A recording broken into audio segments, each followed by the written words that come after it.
Hello everyone, welcome to the channel UPPCS RO मुख्य परीक्षा 2024 के अंतर्गत इस श्रृंखला में निबंध कराए जा रहे हैं। तो ये आपका 29वां निबंध है। जो लोग अभी तक पेड कोर्स ज्वाइन नहीं किए हैं और सीरियस कैंडिडेट हैं तो आरओ मुख्य परीक्षा के लिए सचिवालय 1.0 बैच इस समय रनिंग में है। सबसे पहले आपको UPPSC maker Telegram channel join करना होगा और वहाँ पे इस बैच से रिलेटेड डिटेल दी गई है। रीडायरेक्ट करके आप ज्वाइन कर सकते हैं। बैच का फीस अभी काफ़ी कम है, ऑफर प्राइस चल रहा है। तो ज़्यादा से ज़्यादा कैंडिडेट इस बैच को ज्वाइन करें ताकि हेल्दी कंपटीशन हो सके। तो दोस्तों, बढ़ते हैं अपने आज के एसे की तरफ। आज का एसे है एक देश एक संविधान। सबसे पहले एसे में प्रस्तावना। प्रस्तावना के लिए आपको न्यू पैराग्राफ में 1 से 1.5 इंच छोड़ना होता है।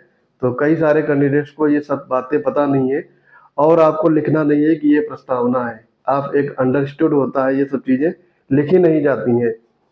आज का समय ग्लोबलाइजेशन, सोशल मीडिया और इंटरनेट का है, जिसके माध्यम से लोगों के बीच दूरियां और सीमाएं कम हो रही हैं तथा एकलवाद को बढ़ावा मिल रहा है, जिसका प्रत्यक्ष उदाहरण यूरोपीय यूनियन है, जिसकी छाया में विभिन्न देशों ने एकल मुद्रा, एकल संविधान आदि को अपनाया है। इसी क्रम में आगे बढ़ते हुए भारत ने भी इस ओर कदम बढ़ाया। आज भारत में भी एकलवाद की बयार बह रही है। एक राष्ट्र एक राशन कार्ड, एक राष्ट्र एक कानून, एक राष्ट्र एक चुनाव और एक राष्ट्र एक झंडा की अवधारणा के आगे बढ़ाते हुए भारत एक राष्ट्र एक संविधान की धारणा तक पहुंच चुका है। ये आपका हो गया प्रस्तावना वाला पार्ट।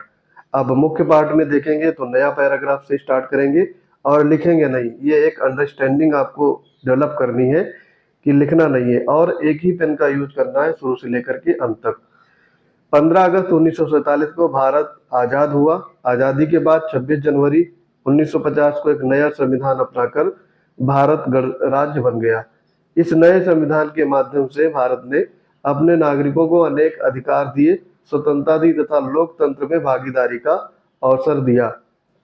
भारत का संविधान संभवतः विश्व का सबसे बड़ा संविधान है और इस संविधान में विश्व के लगभग सभी संविधानों के अच्छे गुणों को समाहित किया गया है।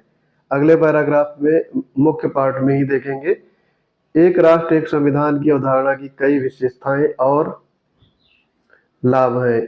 इसने संपूर्ण भारत को एकता के सूत्र में बांधे रखा है। हिमालय से कन्याकुमारी तक तथा गुजरात से अरुणाचल तक के लोगों ने भारतीय संविधान को अपनाया तथा उसके आदर्शों को अपने अंदर समाहित किया। इसी संविधान ने भारत को सबसे पुराना और सफल लोकतंत्र का दर्जा विश्व बिरादरी में दिलवाया है, जबकि कई देशों ने जिन्होंने भारत के बाद अपने संविधान को लागू किया, आज उनकी स्थिति लोकतंत्र के स्तर पर दयनीय है। भारतीय संविधान ने भारतीयों में वह प्रतिमान स्थापित किया जिसकी प्रशंसा यूएनओ ने भी किया है। इसमें आगे देखेंगे अगला पैराग्राफ मुख्य पार्ट का ही। एक देश एक संविधान के कई आर्थिक, सामाजिक और वैधानिक लाभ हैं। इस पैराग्राफ में लाभ बताए गए हैं। पूरे देश में एक संविधान होने के कारण कई आर्थिक गतिविधियां जो संवैधानिक हैं उन्हें लागू करने में सहूलियत होती है। जैसे संविधान के अंतर्गत नीति निर्देशक तत्व में राज्य से ये आशा की गई है कि वे लोगों के निम्न आय स्तर को ऊपर उठाएं। इसी परिप्रेक्ष्य में भारत सरकार द्वारा वर्ष 2006 में मनरेगा की अवधारणा लाई गई। आज मनरेगा भारत की सबसे सफल योजना है, जिसका श्रेय भारत के एकल संविधान को ही जाता है। अब इसके ड्रॉबैक होंगे तो अगले पैराग्राफ में लिखें, किंतु यहाँ ध्यातव्य है कि एक देश एक संविधान के कुछ नकारात्मक पक्ष भी हैं। यथा यहाँ कोई कानून या नियम एक धर्म विशेष के लिए अच्छा हो सकता है तो वही कानून किसी अन्य धर्म के लिए गलत भी हो सकता है। भारत में विभिन्न राज्यों के मध्य सामाजिक सांस्कृतिक स्तर पर काफी भिन्नता है। अब इसके बाद में कंक्लूजन यानी निष्कर्ष लिखेंगे 1.5 इंच छोड़ करके नए पैराग्राफ में। निष्कर्षता ये कहा जा सकता है कि एक देश एक संविधान आज की आवश्यकता है, क्योंकि इसने पूरे विश्व को प्रभावित किया है। आज पूरे विश्व में एक देश एक संविधान एक कानून एक भाषा लागू है, अतः भारत को इस तरफ आगे बढ़ना चाहिए। इसे लागू करने से जो भी अड़चने आ रही हैं उस पर सौहार्दपूर्ण माहौल में चर्चा किया जाना आवश्यक चर्चा किया जाना चाहिए तथा उन अड़चनों को दूर कर आगे बढ़ना चाहिए। तो ये था आपका एक देश एक संविधान से रिलेटेड ऐसे, काफी इम्पोर्टेंट ऐसे है।